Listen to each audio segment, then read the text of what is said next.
Well, I'm walking up what could, at this stage, look just like any other burn in any other small glen in Scotland, in any other wet, damp, green place that you care to mention.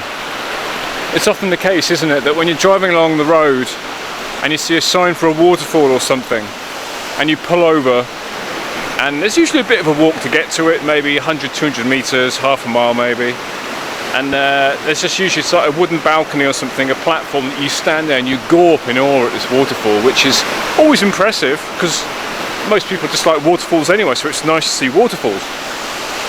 But usually you just walk in, you look, and you come back. And while it's never underwhelming necessarily, it's never that amazing that you're sort of, whoa! I mean, there are some really big waterfalls like that in Scotland, but they tend to be remote and they're difficult to get to, the really impressive ones. So it's more for the people sort of driving, I suppose tourists driving around, and then you see a diversion for a waterfall, you think, oh, let's go and see the waterfall. But you always get that sense of being, you know, it's all right, it's not great, but it's nice. This, on the other hand, is something a little bit special. This is Puck's Glen in Argyll, just north of Dunoon, and somewhere I'd never been before.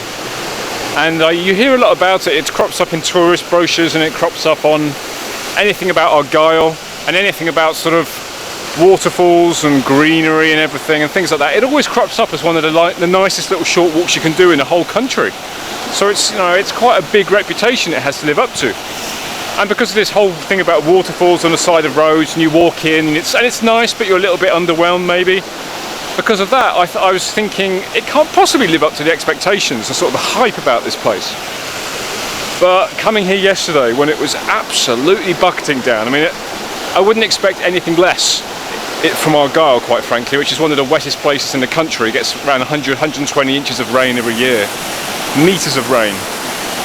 So I didn't, you know, it was probably really good to see it yesterday when it was that wet.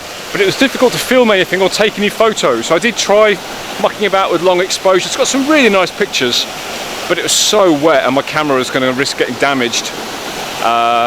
So I thought I'd come back. I mean, I wanted to come back again. It was that impressive that I wanted to come back the next day. I thought, that's it, I'm coming back. So here I am again. Quite possibly the greenest, wettest place I've ever seen, outside of New Zealand, of course. I mean, New Zealand gives Argyll a run for its money in terms of the greenery and the wetness of everything, but you can just see what a... This is just the lower reaches, this is just getting started. We've already been over one bridge, got another bridge here, got a nice little gorge, a waterfall coming down, and already that's better than most waterfalls that you'll go to at the roadside. And you think maybe that's it. Maybe it's just that little gorge up there, then you come back, it's a small loop. No, it is not. It's almost 2 miles. It's well over 1.5 miles from the lower reaches up to the top. I mean, it snakes its way all the way up the Glen, crossing over bridges, numerous bridges, more waterfalls than you can count, quite frankly. So it really, you get a lot for your money. And of course, this being Scotland, you don't have to pay to see this. This is quite exquisite.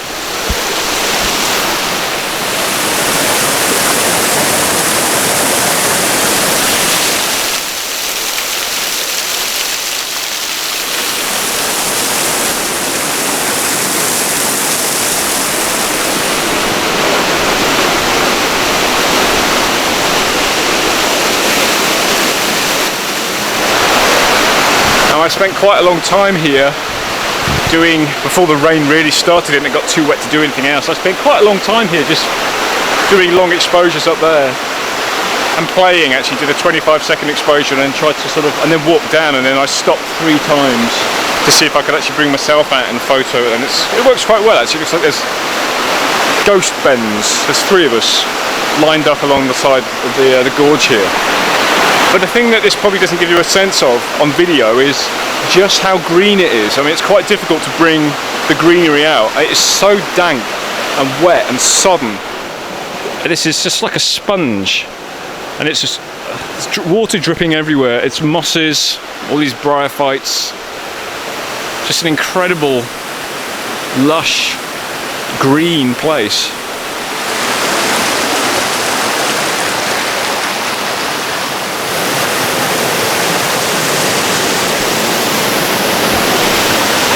going through a cleft in the rock. It's just so green. It's wonderful. But it's just great to have that noise, that roar, accompanying you all the way up. See, now this is the joy of this place. You come to corners like this, and all you can hear is another roar around the corner. So not until you come around, you just know there's going to be some other exquisite sight to see. Picture perfect.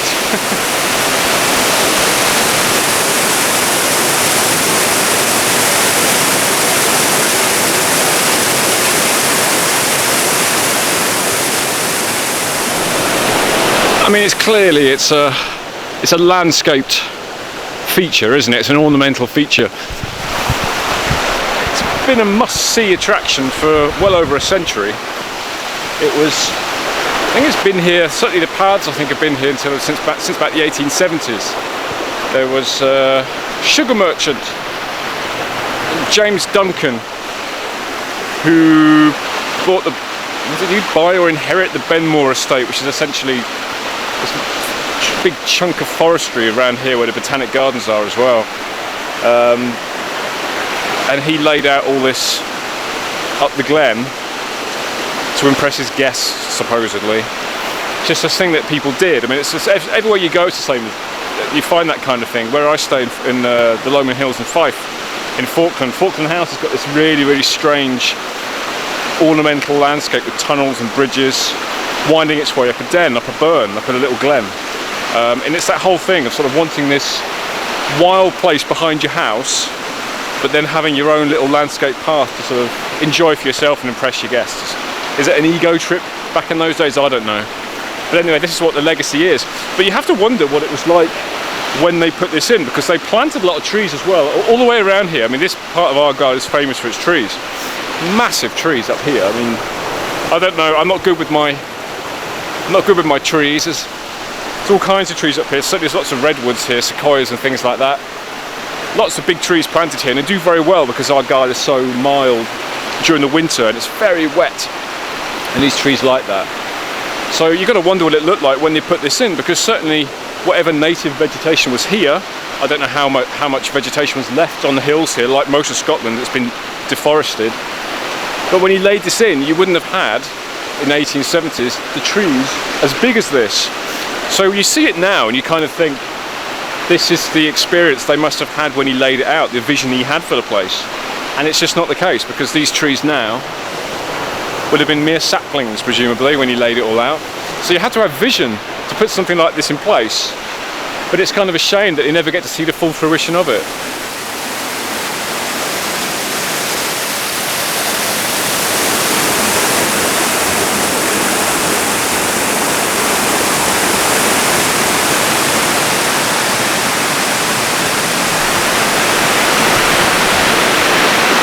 Yeah, you get a sense when you're up here, when you get some height, looking down on trees, just seeing how big and how massive they've become.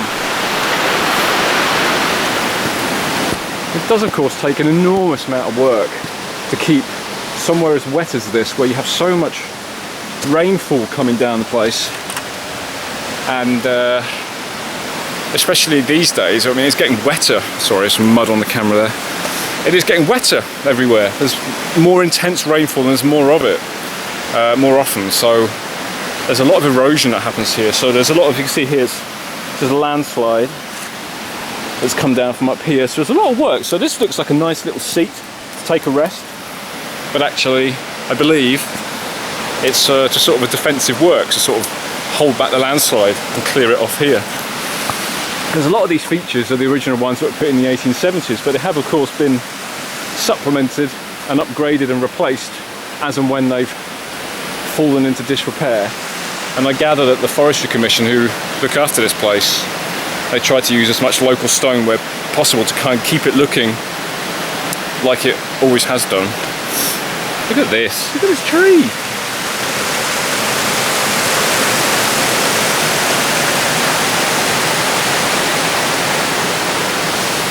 And there are, has to be said, a lot of steps. It's not a walk to be taken lightly, really. It's not in wet weather, anyway. It's not so bad in this stretch. This is the lower Glen. You can see it's pointing either way here. The lower Glen left, upper Glen to the right, and coming up the way, it's a bit more. The paths are wider, a bit more sedate. But once you go up that way, it all gets a bit wilder, and it just keeps climbing. You think, how many more features can they put in? But it just keeps going.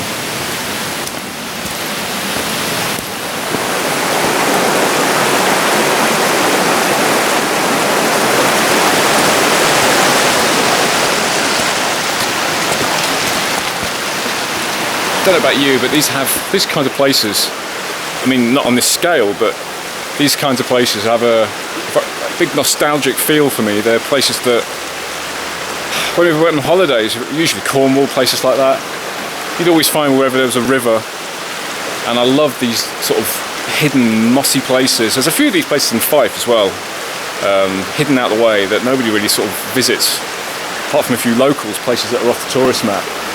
And the light never reaches them. They're very dark, very mossy, hidden places. They feel hidden, feel tucked away, like you shouldn't really be there. And if you catch them on days when there's nobody else around, it does feel like you've just discovered this lost world. And there's that whole thing with having lots of ferns around. It's that whole prehistoric feel to the place. I suppose that's why you start getting a lot of superstitions and beliefs attached to places like this. It's named after Puck, sort of the mischievous spirit. Who is that an English spirit? Was it? I can't remember, but it's featured in Midsummer Night's Dream, of course. Puck's Glen. So you can just see why it's kind of a romantic notion, isn't it? Naming it after something like that. And then I don't know if it had that air beforehand. It certainly has after that. Once you name it something after a spirit, a natural spirit.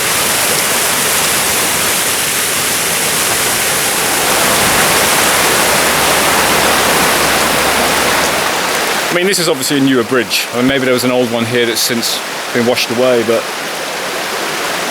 I don't know. I mean, if this whole feature, this gorge, didn't have any bridges or railings or steps, and just had a very rough path going up it, it would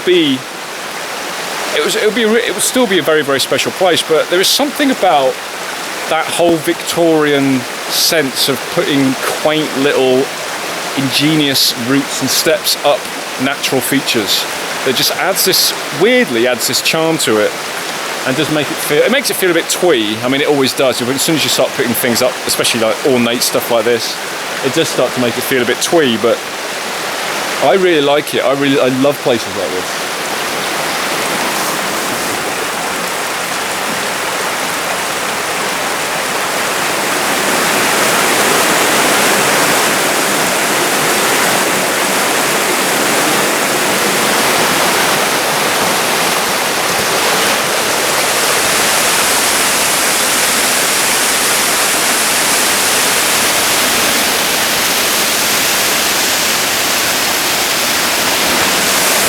It lulls you into a full sense of security along this stretch.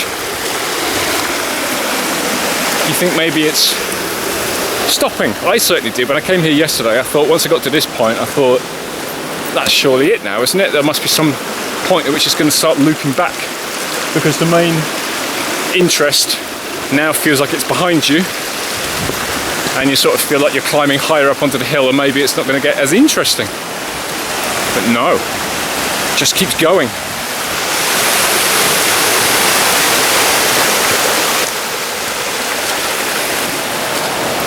Just look at this.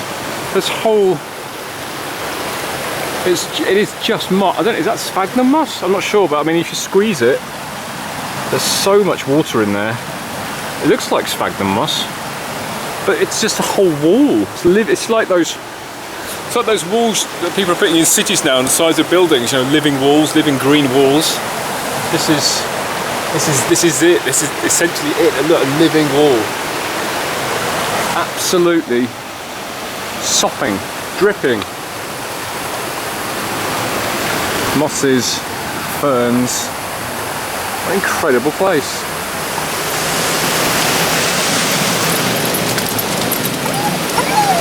Oh. Hiya. Hiya.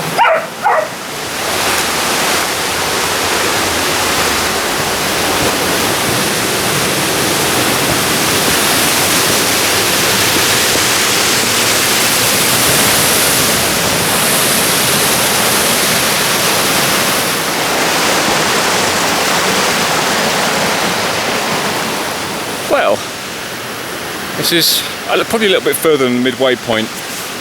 So it points to where we've just come from, Puck's Glen Walk, and then the upper loop. Whole big network of paths you can go to here. The Arboretum goes off to that way, where there's 150, 160 species of trees that were planted back in the 1930s by the Forestry Commission as sort of a test to see which species from overseas were the ones that would grow fastest and quickest. As it is, I mean, Sitka is everywhere in Scotland, but they tried all kinds of things there. I don't know if that was what it was about, because the Forestry Commission was established in 1919 after the First World War, because we had a shortage of wood during the war, so there was a sort of an effort to make sure that we were never going to be out of stock of our own native produced, home produced wood. So if there was another war, we weren't going to get starved out of a wood supply. So that's what the Forestry Commission was. It had military purpose. It's amazing what it's come to now, eh? Sort of signs and bike rides and tea rooms at some places, at some sites. It's all a completely different thing. Although still with the forestry, it's still the state forestry, so there's still a big operation goes on to sort of harvest all this stuff. But that was where it all came from. It's about having a natural homemade supply of wood, homegrown supply of wood. Anyway, that Arboretum is one place you can go and actually go and walk around that. So all those trees now are actually very big. The Benmore Botanic Gardens, which is now sort of an outlying outpost of the Botanical Gardens in Edinburgh. There's a big tree walk down there as well, with lots of redwoods and other exotic things. So I might go down there in a bit. But anyway, Upper Glen.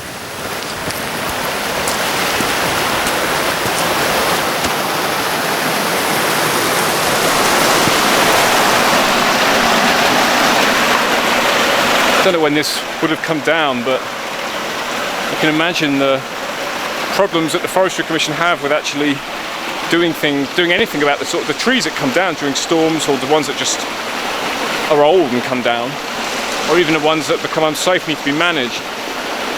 There is an effort, I know there's a conscious effort on their part, that if they've fallen and they're safe and they're not going to be obstructing people's way up the path, where possible they're going to be left in place. If they can be sawn off so they're not going to ping back up again, and then they're going back into the burn, they're left. You'll see on the way up, we would have seen lots of trunks in the burn as well that get mossed up. It all just adds to the atmosphere of the place, and that's a conscious decision on their part.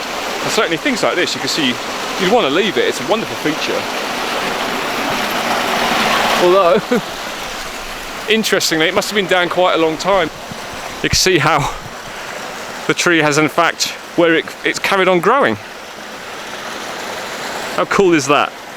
How tall is that? Grief. I hadn't noticed that when I came up here yesterday. Isn't that great? You can just looking up, I mean, there's trees, there's debris everywhere, come down from various storms, and it all feels quite precarious at times. You see there's all these roots here, so the tree's up there, but you don't know how secure it is. Quite secure, I imagine. I mean, those roots are going to go a long way, but it's hard to tell sometimes what's rock and what's wood, what's the roots and what's the rock, the side, you know, the sides of the glen. Amazing, amazing place. But just look how green this is. I'm sure it's probably not coming out on the camera, but it is very, very green. It just reminds me of that scene from Blackadder where Percy's trying to make gold, and he opens up the lid to show Edmund what he's made, and it's just this glow of green. And Edmund, what's it Edmund says? The thing about gold, Percy, is it's gold. That's where it gets its name. What you have discovered, if it has a name, is some green.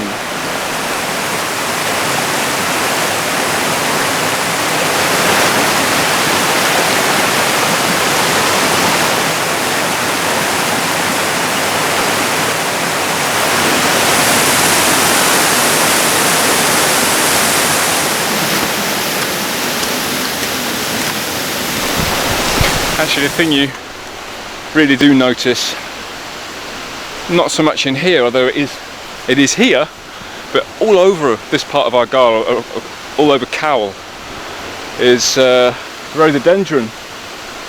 I don't know my species, but it's rhododendron ponticum that's the one that sort of has spread out like wildfire. Not all rhododendron is invasive in the way that it sort of spreads across the whole landscape and completely forms a monoculture and essentially kills over time everything underneath it, and nothing else grows. Not all rhododendron species are like that. It's just this one does, and it's everywhere in this part of the world. I mean, whole hillsides, it's just this, nothing else. It's impossible to get on top of without great expense and effort, and nobody has the money to do it these days. And I think, you know, you question whether just scattered around like this, whether it's worth doing or not. Probably not, but where it's formed big carpets on the whole hillside, like it has parts of Snowdonia, then people go in and they really take it out. But this, it's everywhere, rhododendron, and it comes from a very similar climate. It comes from sort of Iberia or the Himalayas, lots of different rhododendron species that, and Asia, high up, cloudy, misty, lots of precipitation, cool but not too cold. And this loves it. When you get a frost, you see that it droops a bit, and sometimes you see after a really long cold spell, you think maybe that's going to go, but it never does. Bloody stuff.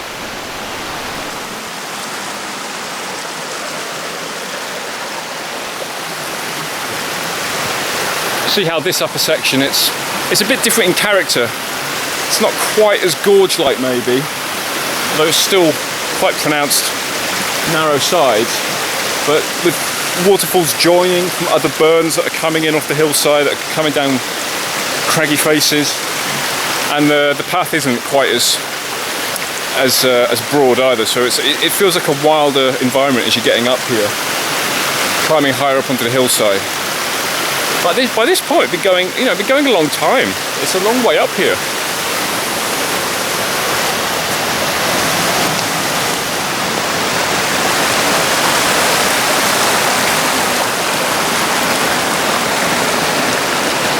Just look at these trees.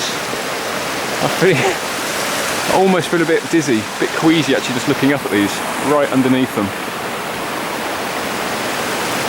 Incredible the bend you get at the bottom. They're you can tell they want to lean because the slope's leaning, but just the need for light, it just pushes them straight up.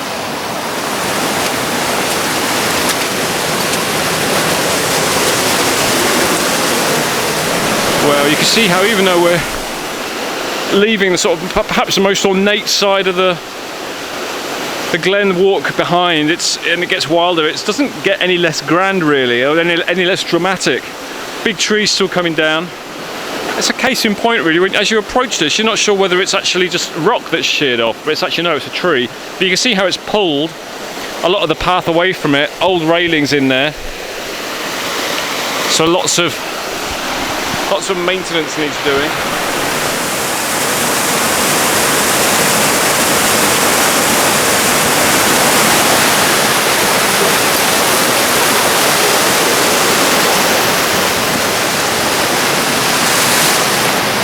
By now, you're wondering just how far up this hillside the Glen can actually go. It just doesn't seem to stop. As I said before, that's what really sets this walk aside from a lot of other waterfalls or little river walks that you're likely to go on. They're usually quite short. And this one, it's quite a climb actually.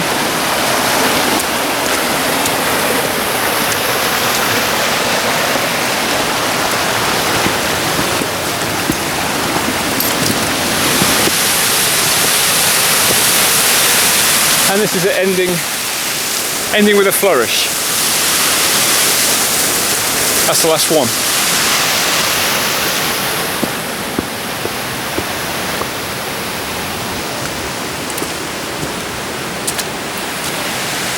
And there you have it. That's the end of Puck's Glen. Which, after all that drama, it just kind of peters out. It just ends quite abruptly, actually. You just sort of thinking it might go on a bit longer, then no, you actually, that's it. And then there's a path that continues over the top of the hill, across the open hillside, towards Loch Long.